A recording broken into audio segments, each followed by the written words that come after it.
You know those days where you swear you're just so tired you cannot do anything, but then still you somehow manage to find yourself scrolling, eating some snacks, maybe even reorganizing your Pinterest board? So you're not lazy, babe. You're just avoiding something. And I say that with love because I've been there before. Those times just come and go. It's kind of normal and you're not broken. You're just resisting on doing something deeper. So instead of disciplining your way out and being hard on yourself, we're just going to talk about it. Let's just have a nice little chat. And we're going to figure out how to move out of this again without burning out or continuing to bully yourself. Because obviously that way is not working. Just know it's not just about pushing harder. It's also about the realignment. I feel that you're probably not lazy, you're just disconnected. I feel lazy. What you actually mean is, I don't feel like doing this right now. Can we wait a little bit longer? Just wait until you're in that better mood. But like I said, you're not lazy, you're just disconnected. You're disconnected from your purpose, from your goals, and from the person who you really want to be. Because there's a version of you who actually wants to get better. You just haven't really been connecting lately. But here's the thing, laziness never really is random. There's usually signs and it's usually trying to tell you something. It's giving you a message. Your body might be trying to tell you that I'm tired, or your heart is probably trying to tell you that I'm not really into this anymore. Or your mind might be trying to tell you that you're scared of failing again, which is all pretty valid. But when you label all of that feeling that you have as laziness, you stop listening to the message yourself is trying to give you and you start judging yourself. So friend, you are not lazy for not wanting to go back into the gym. You're probably just scared because it's been a really long time and you're probably scared of starting over again after stopping. Then again, you're not lazy for avoiding doing certain tasks or whatever's on your to-do list. You're probably just overwhelmed because the longer that you don't get it done, the more it just kind of stacks up mentally. And the scarier it looks like. You're probably just scared of going through this and having to do it alone. So remember, I am saying this all with love because we have all been there before, but it is time to just call yourself out with kindness, of course. But you gotta tell yourself straight up, tell yourself it's time to wake up. To be so honest, you can't just keep on excusing it and then feeling like you're gonna heal. You have to call yourself out and really tell yourself that you're done doing this, you're done putting up with this, and put your foot down. Sometimes all what I just said is really out the window because sometimes you're not even tired. Sometimes you're just unmotivated, and whatever that is that you're putting off, it's probably something that you are not aligned with anymore, and that is not something that you just don't want that anymore. That's okay to change because sometimes you are not burnt out, you're just bored. And like I said, there's other times you're just tired. So there's so many different feelings out there that are more so what you're feeling than laziness. So sometimes when you are tired and you just give yourself that rest, you are allowing yourself to just numb yourself, and it's not really going anywhere because you are going to tell yourself that you're going to do it the next day, you're going to push it off, and then you never really get it done because it's going to get pushed out days, weeks, and then all the way months. And then sometimes you're going to look back a whole year and figure out that you really did not do anything. This is your gentle call out. Stop waiting for that motivation to come back. It's not coming back. You build it by taking small, aligned little steps. So when you are feeling this kind of way, take the laziness out of it. Put a label on what you are really feeling. Just take a step back and put all your feelings inside and said, okay, well, if I was feeling 100% right now, what would I be doing instead? What would I be working towards? Not the whole thing, but just one little step that can make you feel like I'm back. And you also have to learn how to move through those times of resistance.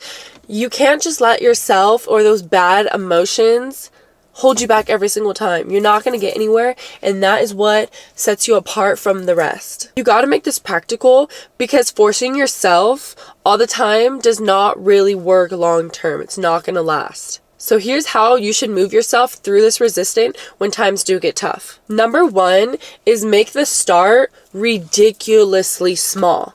Take the smallest step that you can. Don't think about finishing the whole thing. Don't look at the big picture. Just start the motion of doing it. Fold one shirt. Wash one dish. Open your notes app and jot that one thing that you need to do. The hardest part is actually starting, and once you get past that, your ball is going to start rolling, and that's where the momentum is going to kick in. Number 2 is you got to start making it feel good again. You got to romanticize the hell out of it. Trust the process, romanticize it, put some music on, light a candle, put that matcha in hand, set the vibe. When you make that environment warm, safe, your brain and your body is going to start feeling good and comfortable again. It's not going to be in that fight or flight mode. It will help you to stop resisting it. You can also switch that mindset of instead of I need to, with I get to, because it is truly a privilege to have certain kind of problems. Thank the Lord that you got dishes in your sink, because that means that you got full tummies. Thank the Lord that you have dirty clothes, because you have clothes to wear on your back when it's cold. You need to stop punishing yourself. Let that all behind and start partnering up with yourself and think of yourself as a partner, as a boss of your body, rather it controlling you. Number 4 is respect your cycles. Especially if you are a woman, you need to learn your cycles and just know that you are not going to be 100% all the time. You don't need to be productive 24/7. You just need to learn your flow and go with it. Go with the current rather than going against the current. There are hours in the day where you are naturally having more energy. Take advantage of that time. Protect it and use it so you could actually take rest when you need it, guilt-free. When that time of work comes, you are putting in the effort. Next is learning when you do slip back into that rut. And I say when you do because it's not inevitable, but it is very common. And sometimes it's okay as long as you wake up, pick yourself back up. So like I said, when you do it, because you will, don't spiral. You gotta pause, breathe, and then act. Then ask yourself that question that we had before. How am I feeling? Because remember, it's not laziness. Am I tired? Am I unmotivated? That one question is gonna save you from guilt tripping yourself for no reason. You don't need to fix yourself. You just need to listen better. Listen to what your body is trying to tell you. Use that intuition that God gave you. Now, here is your big sis reminder, because I love you and I want you to be the best that you can be. Remember, we are waking up and we are getting to it. We are going to be more intentional. We are going to grow. We're going to be better than who we were yesterday.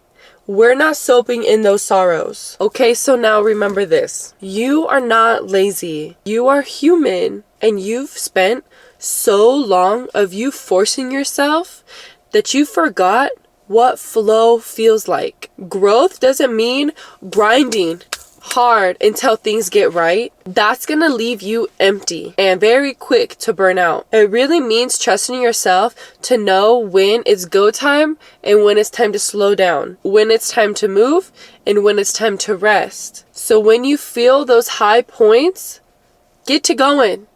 And when you start feeling like it's time to slow down, you don't need to fight yourself to change. You just need to come home to yourself and realize what's really going on. So if this hit home for you, go watch my older video. It's called Beat Procrastination in 3 Steps.